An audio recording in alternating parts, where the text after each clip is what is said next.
holding her own head aloft, blood streaming into her mouth, and those of her two female followers, feet planted on a copulating couple.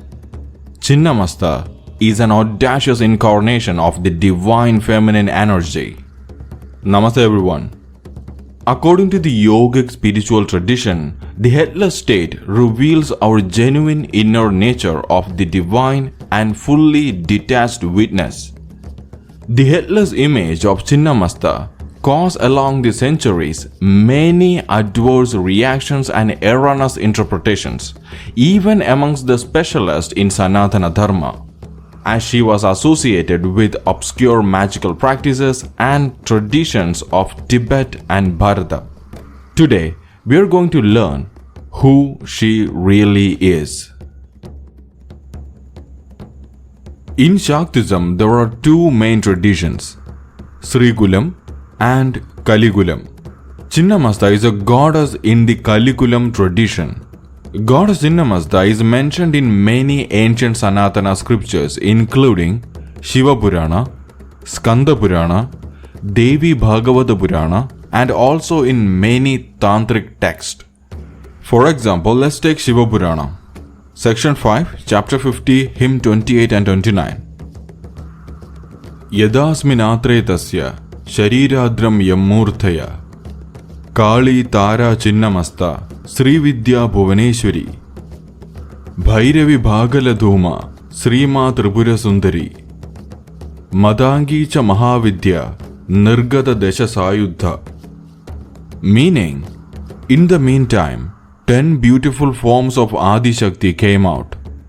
Kali, Tara, Chinnamasta, Srividya, Bhuvaneshwari, Bhairavi, Bhagala, Dhuma, Srima Tripura Sundari, and Matangi, the all 10 Mahavidyas with weapons in their hand. Okay, this is a very interesting topic from Shiva Purana. I will create a new series for this. Now, let's get back to Chinnamasta. The Sanskrit name Chinnamasta means the one who decapitated his or her head. But while chopping off your own head seems like a pretty decisive move, so Chinnamasta is in fact a goddess of contradictions. Anyway, what does this actually mean? It means one who balances a fine line between giving and receiving, self-preservation and sacrifice, reproduction and death. That's why she is also called as Prachanda Chandika. She symbolizes both aspects of Devi Adi Shakti, a life giver and a life taker. She is considered both as a symbol of sexual self-control and an embodiment of sexual energy. The easy way for me to teach you about Chinnamasta is through a story from our own ancient history. Okay, I hope everyone knows Parashurama, the 6th avatar of Mahavishnu. But do you know Goddess Chinnamasta plays a very important role in Parashurama's life? Most people don't know this part of the story. I think every one of you are aware of Parashurama's father, Jamadagni, right? So far, the story that we know is: one day, Parashurama's mother, Renuka, went to the river to fetch water for her husband. Upon reaching the river, she saw a handsome prince playing in the water with another woman. Renuka desired the prince's company. Dazed, and she lost all senses of time and forgot that her husband was waiting her return for his special ritual. When she eventually arrived, her husband was furious to learn of her adulterous thoughts. He got angry and ordered his sons to kill their mother. The sons weren't sure what to do, because in Vedic culture, murdering any woman is a horrible sin.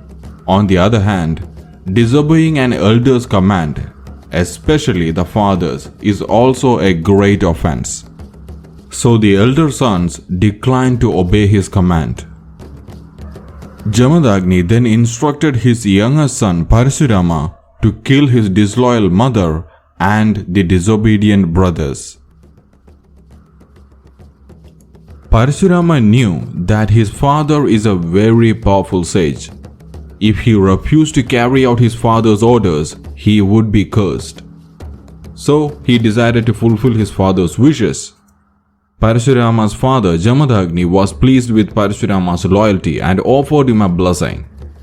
Then Parashurama used that blessing and asked his father to bring his mother and brothers back to life. And that way, Parashurama got his mother and brother back alive. This is the story that we know. But what most of us don't know is how Parashurama's father managed to give life back to Renuka and her 4 other sons, Rumanvan, Suhotra, Vasu, Vishwavasu.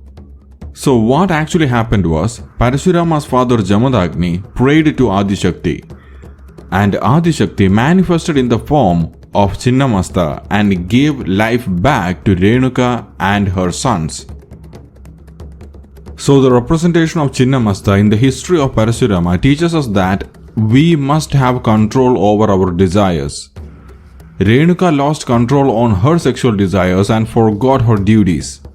Jamadagni lost control on his anger and ordered his son to take a life of a woman. This is exactly what Goddess Chinnamasta teaches us. Losing control over our desires will have a catastrophic effect on our life. That's all I have for today. If you find this video useful, then please do share it with your friends and family. I'll soon come back with a new video. Have a good day, everyone.